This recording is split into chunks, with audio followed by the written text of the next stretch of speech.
Good evening, everybody, and welcome to Tony's Tech Talk episode 25, recorded on July 16th, 2014. I'm Tony Hannity's, your host of tonight's show. Just to let you know, tonight's show is brought to you by Audible.com. Get your free audiobook trial at audibletrial.com/lazy. Also, if you'd like to get in contact with the whole group and myself, you can email us at comments@lazytechguys.com or give us a phone call at 707-722-5299. We have got a lot to talk about tonight, so let's just go ahead and dive right into it. Now, one of the main features of Google Maps that has a lot of people really enjoying it is the StreetView capability, wherein that you can have point of view kind of look at a map, whether you're on your mobile device or on your computer, and you can see almost 180 degrees, almost 360, especially with Google Earth. Now, the problem with Street View is that they're using these cars, and back in the day, I want to say back in 2010, I think it was, they had a little bit of a hiccup, if you will, where some of these Street View cars were also getting some data from unsecured Wi-Fi networks. But now they're doing some good with these Street View cars. Google is equipping these Street View cars with certain sensors that are actually capable of detecting methane, which essentially helps you detect gas leaks. So if you've ever been in situations where there is a gas leak, you know gas leaks are, some of them are, what's it called? They're supposed to have a scent, but some don't. And with these sensors, they also sense the wind, so it can also determine like how bad it is. Essentially, this is a map of Boston, all the gas leaks within Boston, thanks to the Google Street View cars that are driving up and down the roads there. They're doing this test in Staten Island, Boston, and I believe one more place, Indianapolis. And essentially what Google is doing, paired up with the EDF, which is the Environmental Defense Fund, they're essentially going to, take in all of this info, figure out what they can do to retrofit and fix up these older gas systems, because essentially that's what it is. It's basically old pipes that have never been fixed, and there's little bits of leakage here and there, and it's not enough to merit fixing on a wide scale. But if the city as a whole were to see, oh, this whole section could go up in smoke, could go up in flames just because somebody wants to cook a barbecue, then they might, get off their butts and do something about it. So this is really cool. This is definitely something that is really nice that Google is giving back, because I don't think they're charging for the info. But whatever the case may be, in my opinion, this is something that all cities, big or small, should be aware of. And considering Street View cars are essentially going into all cities, there's no reason why they couldn't plug this in on the Street View car. So good for you, Google. You're doing something definitely very, very cool for the common public out there. And hopefully the rest of you are on board with it. If you feel that it's still some sort of invasion of privacy, aside from the whole Wi-Fi thing, if you still think that the Street View cars aren't doing you any good, if you've never used Street View, you don't think Street View contains any merit, you haven't seen the TARDIS in Street View, I can tell you that. But also, maybe you're just not using it to its fullest extent, and you're not sure how to better the capabilities of it. So, in any event, that is right now, like I said, it's only testing those 3 cities, but we might see some more cities in a few months to come. Next up, the Xbox One. At the beginning, it wasn't doing so hot. As much as I love the Xbox One, the fact of the matter is, going up against the PS4, especially with price point, $499 versus $399, I'm kind of a baller on the budget myself, and $399 is definitely very tantalizing. Now, last month, they actually lowered it to $399 minus the Kinect. And as much as the Kinect on the Xbox One is a huge improvement over the original Kinect with the Xbox 360, the majority of people just don't care about the improvement. They just want gaming. And now, according to numbers that have been, I wouldn't say leaked, but that have been found out, not from NPD, but actually from an internal database from a retailer calendar and sold-through numbers, the Xbox One has actually doubled their numbers in the month of June. So it's really nice to see that getting rid of the Kinect is getting a lot more gamers onto the Xbox One. But seeing that the Windows version of the new Kinect is $200, even though that is the Windows version and it is a developer preview, so it might be a little bit pricier than the Xbox One version. But the fact of the matter is, even by saving $100 now, you're not looking into the future. And I'm saying this from a person that has done extensive training and experience with the Kinect on the Xbox One, from a press point as well as my employment point of view.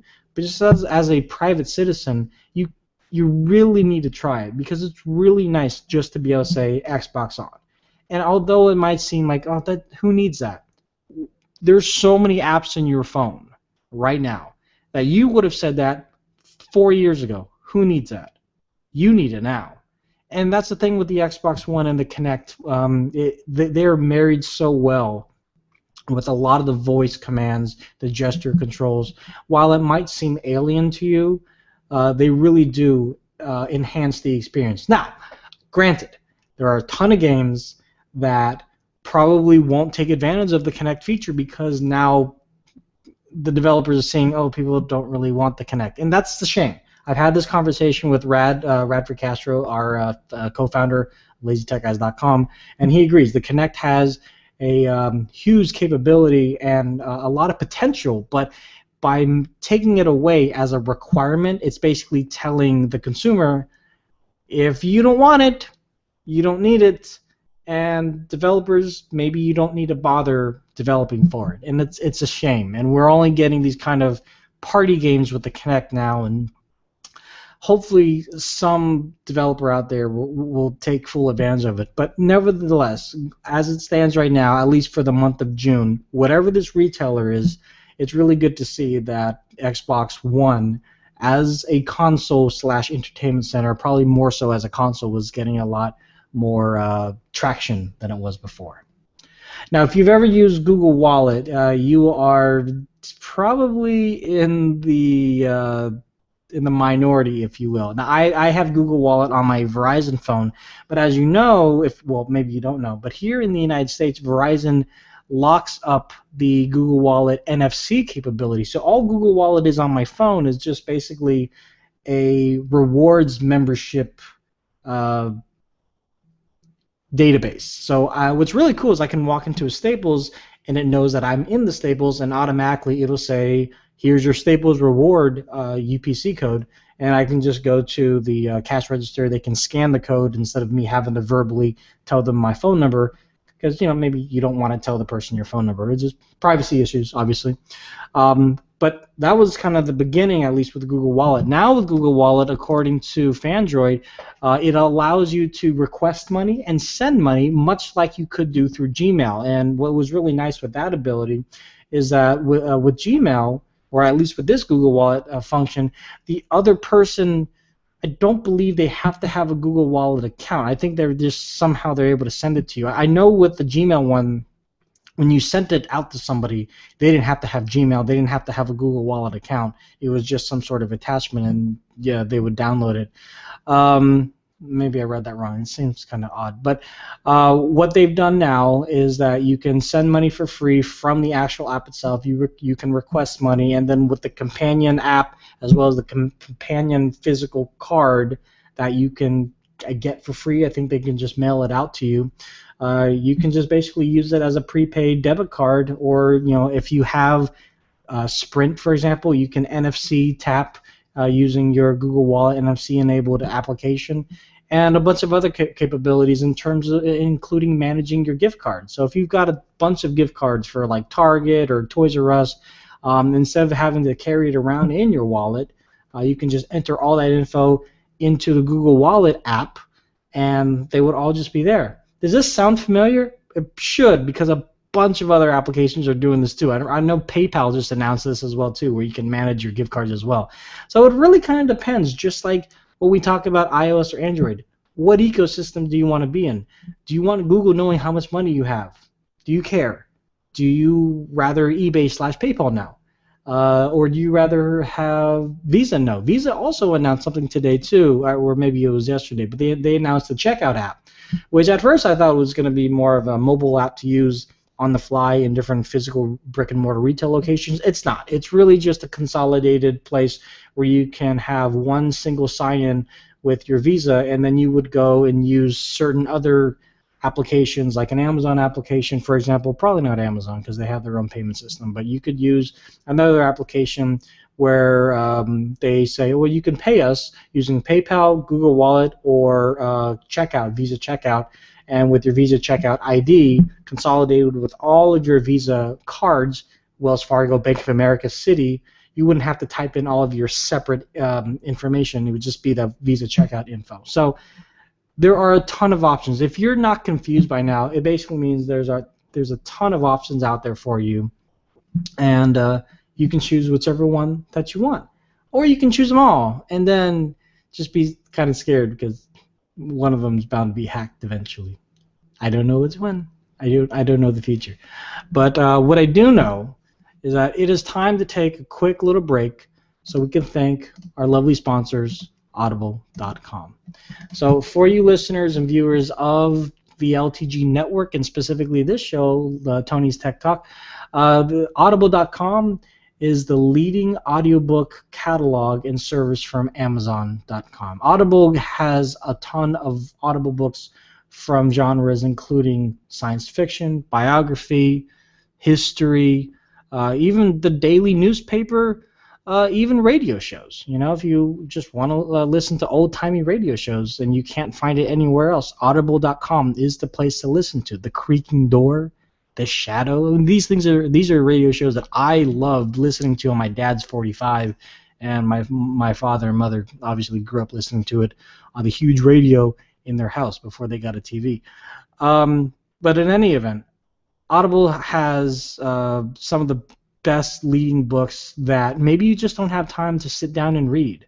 And we're going to talk about another future possible service from Amazon in a little bit. But in the meantime, if you can't sit down and read like the bestseller, let's just say 50 Shades of Grey, whenever the hell that movie comes out, if you want to listen to the book before that movie comes out, and maybe you don't want to listen to it on speakerphone, apparently, you can do it through Audible.com. So what we're giving you here at the LTG Network is a 30-day free trial with a free book.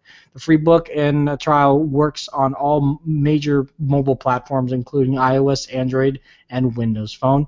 And if you go to audibletrial.com/lazy, you can sign up for free and choose your first book for free. If you choose not to keep it, cancel it, no problem, no harm, no foul. But if you do decide to keep it, they've got a bunch of tiers that you can choose from so it best fits your monthly budget.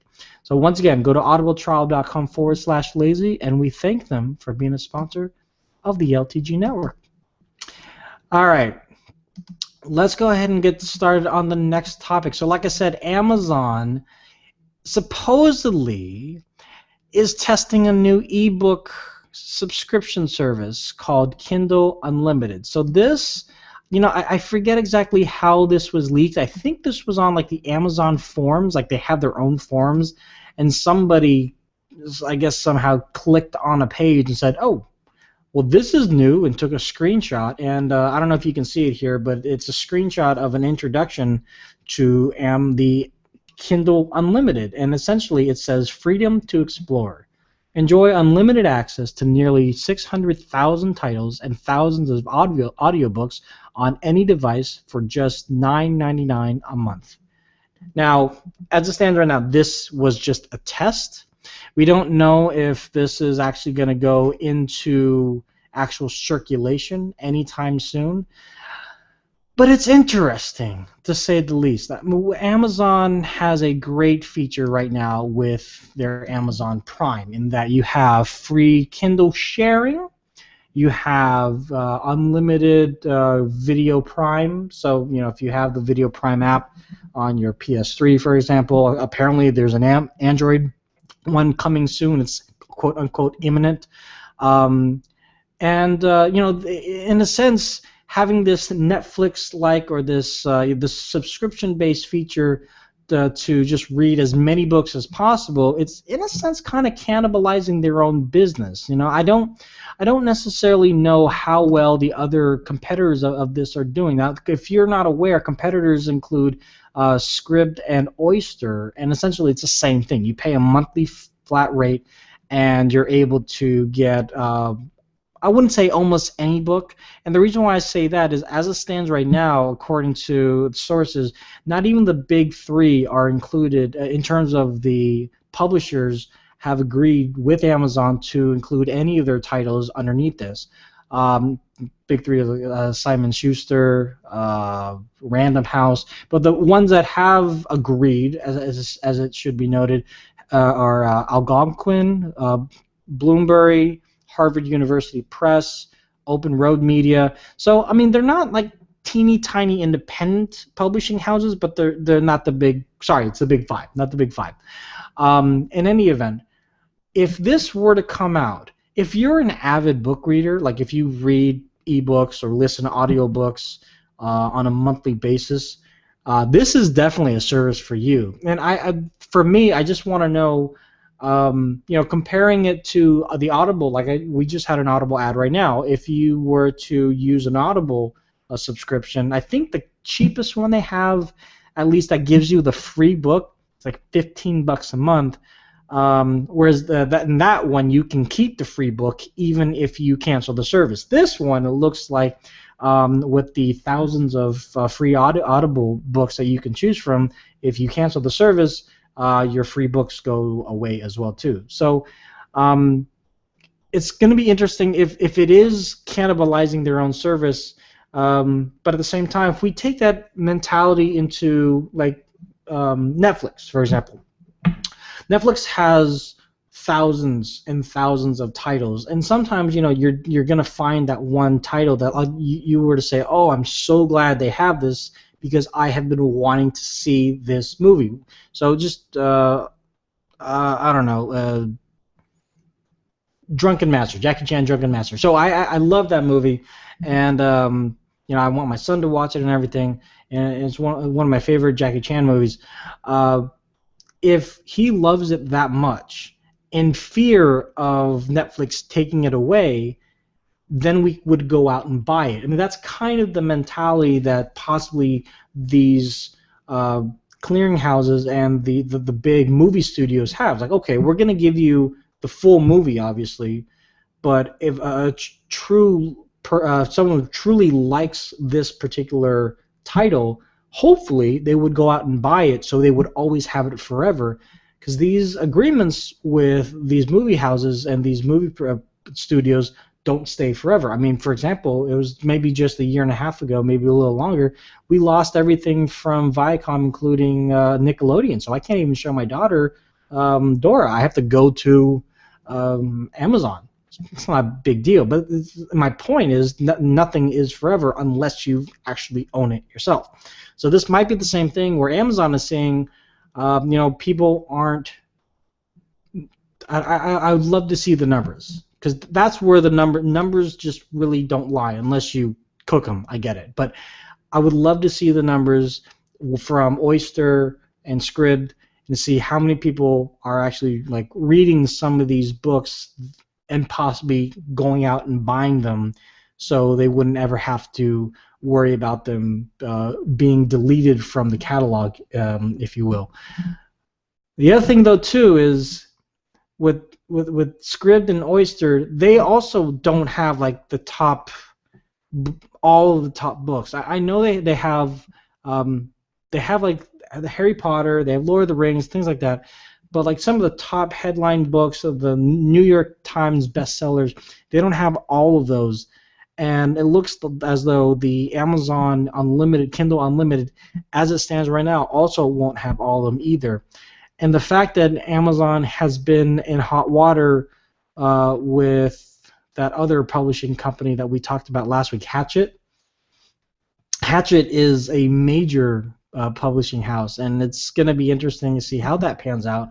And if you remember, we talked about it on the LTG show where Amazon basically told the authors, hey, look, we're dealing with this with Hatchet, we'll figure it out, but we want to pay you guys 100% of any proceeds that you make from the book, but you got to get Hatchet to agree on that. So as long as, whatever that happens, maybe we'll see Hatchet included in this list of publishers, maybe we won't. But yeah, I'm not a big reader, to be honest with you, but I'm definitely a big listener. So that's why I choose Audible, and not to be like, hey, you should go choose Audible. But that's just, to each their own. So yeah, it'll be interesting to see how it pans out. The last story that I want to talk about had to do with this robot that has been making the news all day today, and this is the GBow. I think I'm pronouncing it correctly.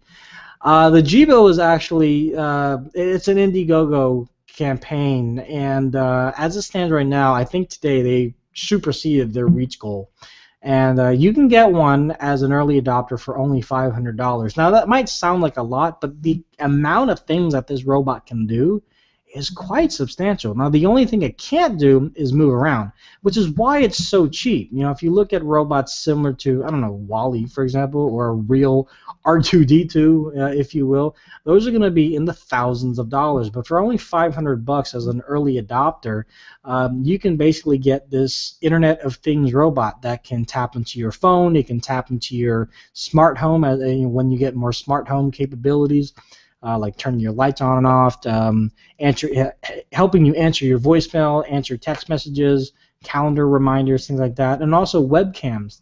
And so GBow, if you go to the Verge article, or you can just go to GBow.com, I guess, you can see a little bit more of what it can do. It's on this little gimbal, so it moves very fluidly. It doesn't have this kind of robotic kind of the robot dance back in the 80s or whatever, 70s, 80s, whatever. Sorry, I don't know the era, but it has a very nice fluid movement to it. It's very personable. It actually has, it speaks back to you, and the circular display, which Jason Howe pointed out, it's a circular display. I mean, that's pretty cool. It's reactive, so it looks like it has an eyeball. It changes from an eye to an alarm clock to, and as you can see here, it's telling if you're watching, it's telling a girl the Big Bad Wolf story, and it's interacting with the book. And I'm sure that platform is an open platform, so if you are a person or app developer that have books that could follow along, this would work well with you too. It also recognizes people, has facial recognition, and even remotely you can change the angle of who and what it's looking at. And I mean, they call it the family robot.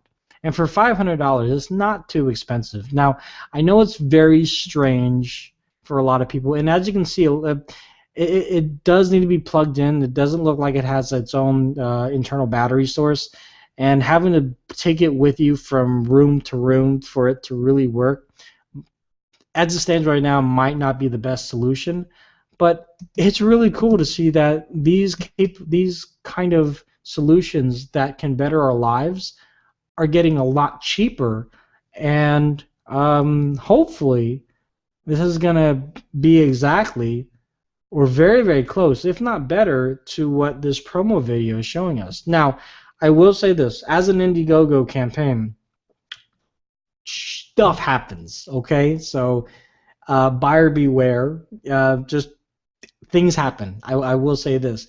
However, the actual device is backed by robotic engineers that are experts in their field. In fact, the person that has created this is none other than Cynthia Brazil. Sorry. She's an MIT associate professor, and she specializes in personal robotics. And it's really crazy to see something like this that we've feared, in a sense, that a lot of these robots are getting a little bit too smart for their own good. Like it's going to, our Kinect, for example. I walk in front of my Kinect, which is only a Kinect for the Xbox 360, and it knows it's me, versus my brother-in-law, who's maybe just a little bit taller than me. It knows, just, I don't know about facial recognition, but just off of body and everything like that. And these robots are pretty much doing the exact same thing, but on acid. I mean, they're crazy. And again, this is a promo video, so it's going to show the best of experiences. But if you can have a robot that can do that, and you can make it cheaper and maybe have multiple of these GBows throughout the whole house so they can all kind of talk to themselves, that would be kind of cool. You don't necessarily need a robot physically following you, per se. You just need one or two or three or seven, depending on how big your house is, that can all communicate with one another. So if it is relaying a voicemail to you, you can start the voicemail in the kitchen, and as you walk to your other room, it continues the voicemail, so there's no hiccup. There's no question of, oh, I didn't finish the voicemail because I left the room. You listen to the whole darn thing. So yeah, that's pretty cool. I'm really excited for this, and I can tell you this, I'm not getting one. Not right now. I just $500 is still kind of expensive for me. I don't know if I can explain that expense to my wife and my family, but hey, we're going to Vegas soon, so maybe I can win some money. Then we'll get one. But yeah, if you go to, let's see here, if you go to the actual page, you can go to mygbow.com. I'm sorry, I thought it was just GBow. If you go to mygbow.com, you can basically pledge $4.99 for the home edition, $5.99, which gives you the GBow plus the SDK. So if you're a developer, that's something that you would want. And then yeah, that's pretty much it on the GBow. So go check that out, mygbow.com. It's really exciting to see robotics and its evolution is getting a lot quicker these days. So I do have in the Q&A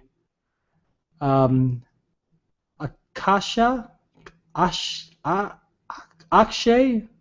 I'm sorry, I'm pronouncing your name. I'm just butchering your name. So someone in the Q&A says it's actually so good. I don't know if you're talking about GBow. I don't know if you're talking about Google Wallet or the Amazon Kindle Unlimited story, or any of the other stories for that matter.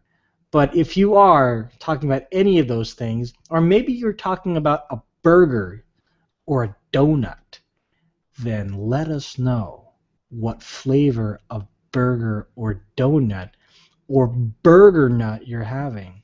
But in any event, thank you for putting on the Q&A. Yeah, so the Q&A is open. If you have any questions, comments, complaints, if there's something that you want me to cover before we close out, let me know. But there is one last thing I want to cover. So here in the United States, we had this whole kind of uproar around area, which was that kind of dime-sized. Dimes are like that big. Dimes are quite small. And nickels are bigger than dimes, although they're worth less. I don't know. I don't make the money. But yeah, they're dime-sized antennas that allow you to stream over-the-air TV transmissions through your TV. Through your computer, and then thus through your TV and whatever else that you want to stream it through. They lost a huge battle in court.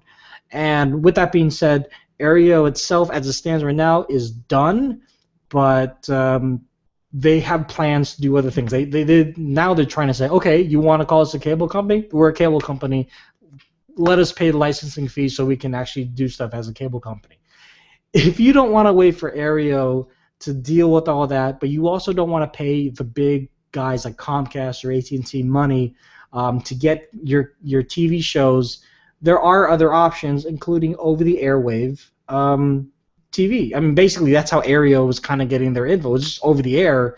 And back in the day, we used to have these crazy-looking, like, metal antennas, and some of you actually might have used your coat hanger once in a while. Yeah, not really cool looking. But I actually got this in the mail today. And this here is a Wilton Antenna. This is a flat wave indoor HD TV antenna. And, oh, there's a spider. Spider! Sorry. Yeah, there's no monthly fee, and you actually can get some of the top channels, depending on where you live, obviously. It says down here NBC, CBS, ABC, Fox, PBS, ION, CW. This TV, I don't know what this is. Probably better than that TV. Sorry. My TV HD, Aztec America, GBow, Create, Univision, Telemundo, plus more. Network varies depending on your availability. This was made here in the United States, and basically what this is it clings to your wall. It's basically a wall cling. Let me see if I can open it up, or to your window. So I'm sure you're going to have some sort of good line of sight. Here we go. And it just plugs into the coaxial of the TV. Here it is. Goes in coaxial. No additional power needed, right? Yeah, no outlet needed or anything. And just boom. I just got this today. I don't know how good it is. I don't know like if I'm gonna have a lot of issues or if I'm gonna have a good experience. I got to tell you, anecdotally, I've been really trying to get rid of Comcast. And I'm not gonna call it Comcast and do the whole Ryan Block thing, and well, maybe I will. We'll see how that goes. But yeah, I just I don't watch TV anymore, and if I do, I'd rather not pay for it. So. In any event, we'll have an actual review on this on LazyTechGuys.com, possibly in about 2 or 3 weeks, depending. I'll show you guys the quality, the sound quality, the video quality, based off over that versus using Comcast, for example. And I don't use Comcast HD service. So this would be a good example because they both go through the coaxial. So this would be a good kind of comparison. The quality, is it better using Comcast coaxial cable for the starter? Because I'm paying Comcast starter, which still gives me like on demand, and I don't have a DVR either, so I still get like on demand things, which is kind of nice, I guess. Or just using this thing, which I put down here, just using that, and then Hulu Plus. Everybody's been saying, Tony, you got to drop Comcast. There's no point. Just do Hulu Plus. And so I'm trying to convince Comcast to give me the same internet burst speed that I have now and spend less. Because what they're telling me is if I cancel my TV and just I have my internet, they're going to charge me more, which just but in a bad way. So yeah, I didn't want to do the thing with the gun. It's very, very negative. But yeah, we'll see how this thing goes because hopefully it goes well. I did notice the coaxial cable is quite short, and if I want to put it on my window's on the other side, and I need extension, and I don't know. But we'll see how that goes. But yeah, thank you very much for hanging out with me tonight. The rest of the LTG guys are going to be back either on Tuesday, but tomorrow we're going to have another Tony's Tech Talk as long as I'm still awake. So also want to thank Audible.com. Get your free audiobook trial at audibletrial.com/lazy. You guys are wonderful. Have a great evening. Stay classy, and I'll talk to you soon. Bye.